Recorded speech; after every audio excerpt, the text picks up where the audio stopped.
Hey, hello guys, this is Fede here, back again with another video. And today we're going to do a quick recap on my reading. I'm a bit sick, so there's not going to be beer today, just some tea. And yes, this is going to be a short video because I really can't talk a lot. I actually I had class today at university, and I was barely able to give my class because yeah, I'm pretty fucking sick. That's why I haven't been able to upload that much. But yeah, let's just do a quick recap. And I want to start. I don't know if I mentioned this in my last video, but I was reading and I finished the 100 Bullets comic. I read the first volume that has the first 20 issues, so from 1 to 19, and I believe it has some specials there, but it's around 20 issues. 100 Bullets by Azzarello, I believe. So yeah, that was a pretty good read actually. I've been wanting to read that comic for years now, and I had some free time, uh, and yeah, it was actually pretty cool. So the premise is that there's a man, we don't really know from where or from which like governmental agency, that sometimes, so every chapter, every 2 3 chapters, you get a new protagonist, right? So this protagonist meets this random mysterious guy, and this guy gives a briefcase to the protagonist in turn, right? Inside that briefcase, there's a gun and there's 100 bullets, untraceable, without consequence. You can use that and kill the Pope, and you're gonna get free of charge. So it's pretty interesting because the people that usually receives this sort of a gift is like villains, criminals, thieves, that type of people, and you realize as much the more you're reading that everything's connected, right? The mysterious man is doing that for a reason, and it's pretty fun to discover what reason is that. As I said, I only read the first volume, which is the first 20 issues, and I believe there's 100 issues, right? So I'm 1/5 of the way in. But yeah, I'm going to read the second one. I'm going to continue with the issues, and I'm going to give you an update on the development of that. All right. Next, for a physical read, and this one, dear Lord, this one took me a long time, almost the entirety of October, right? So it was uh, Rhythm of War by Brandon Sanderson. This was a big, big book. And keep in mind, I'm actually skipping the interludes, so I don't read the interludes. I know there's some stuff there with Taravingian, a character there, but I don't care. You couldn't pay me to read the interludes, to be honest. But yeah, what can I say, man? If you're at this point in the Stormlight archive, you already know what you're gonna get. To be honest, but before I talk about this book in particular, I want to let you guys know my ranking of the Stormlight books. So the best, we're gonna go from best to worst. The best book for me in this series is Oathbringer, right? The third one, the third book. Oathbringer, that was the best. And then you can follow that up with Words of Radiance. And then with this one, this book, the Rhythm of War. And at the end, the worst book is going to be The Way of Kings, the first one, right? Right. So I know that this is like a hot take. Everyone puts The Way of Kings and Words of Radiance, particularly more higher up in the list, right? Not for me though.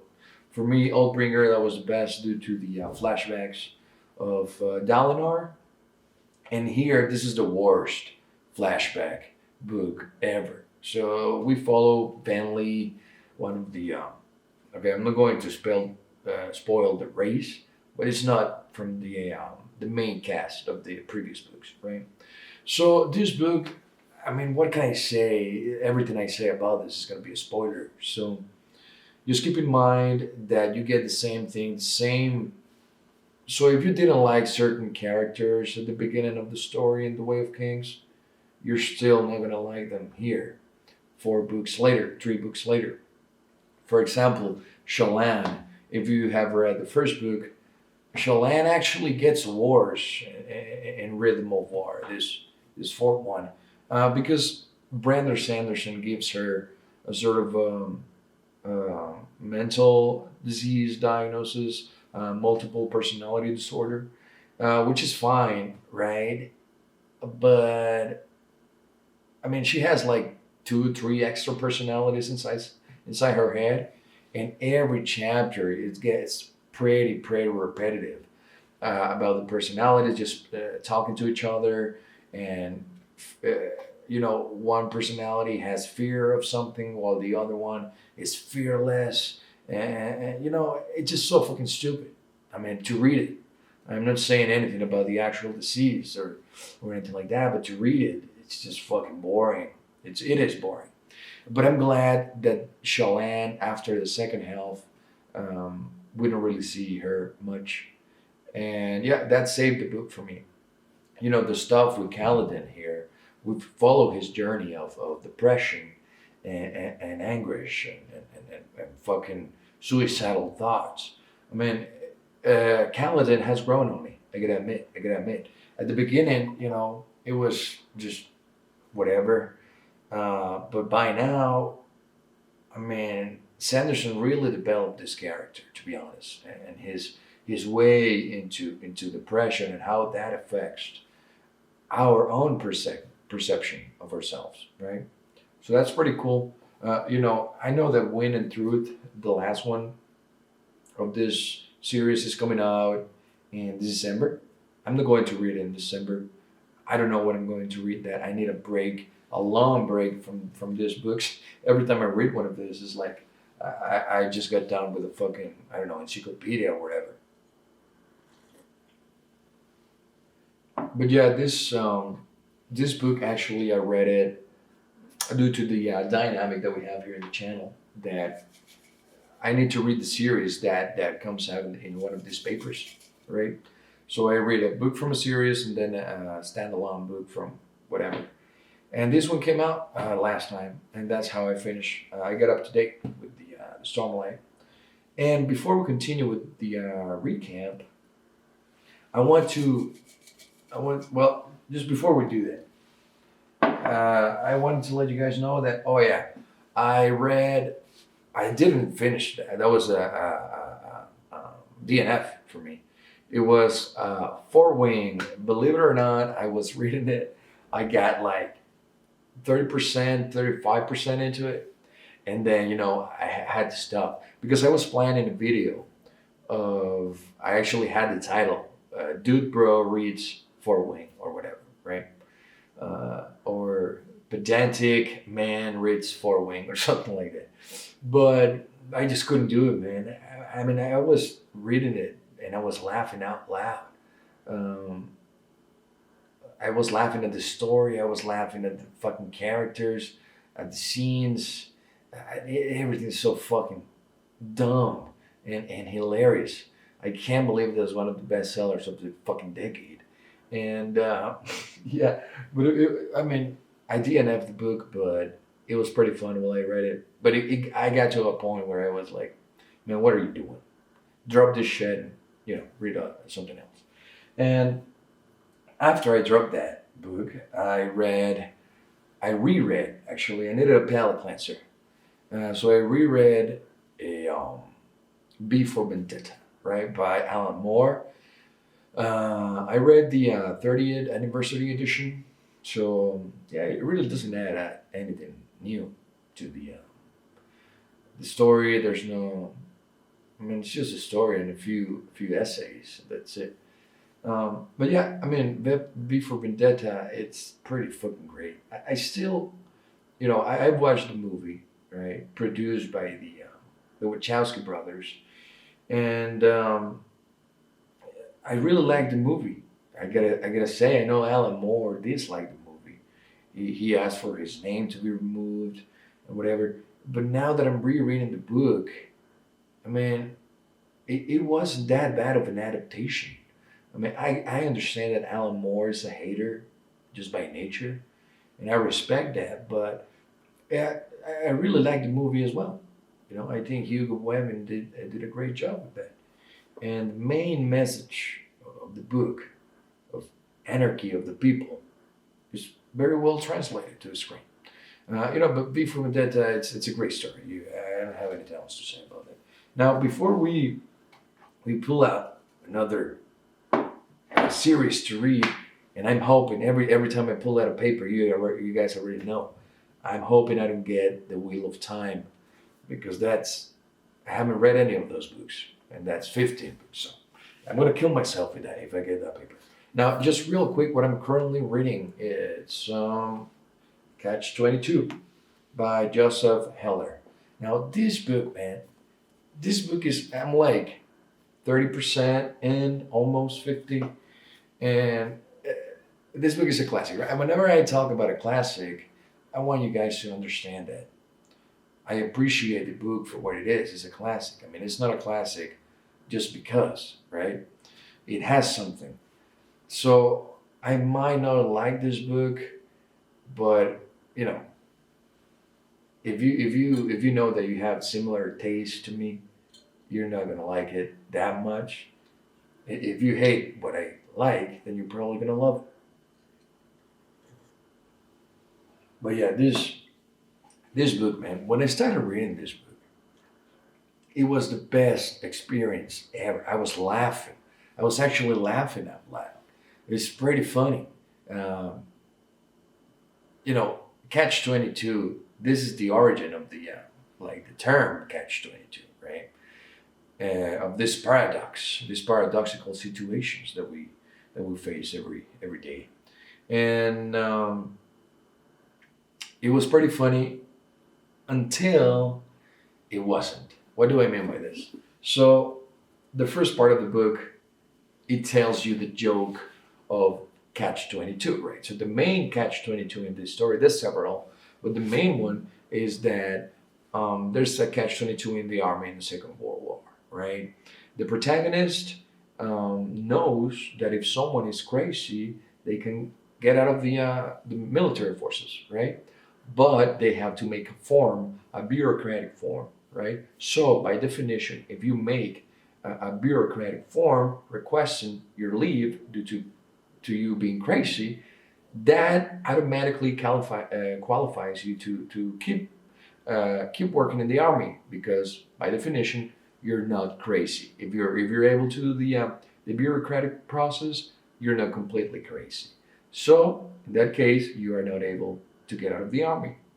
Um, so what does this mean? It means that no one can get out of the army by being crazy, as the book states, right? So the army in these books, everyone is fucking crazy, right? The lieutenants, the generals, the sergeants, the cadets, everyone is fucking crazy because no one can leave. Because if they made the form to leave, then that means that they're not crazy. So this paradoxical situation. And at the beginning of the book, up until 20-30%, it's pretty funny. It's damn funny, but it gets really, really repetitive after a few chapters because it's just the same joke with new situations, right? I mean, I've only read like half of the book, and I'm going to finish it, so I'm hoping that changes, but I don't think it will. It's just the same joke over and over again with new situations. It's the catch 22, but in this scenario, or it's catch 22 in this other scenario. It's pretty interesting, but I wish that the book was shorter, and for me that will be even better because this book is like 450 pages or so, so it's not a short book. Um, I know that in fantasy that's a short book, but yeah, in a regular book you don't need that much text to make us understand the Catch 22, right? But in any way, I'm glad I'm reading it. I mean, it's a classic.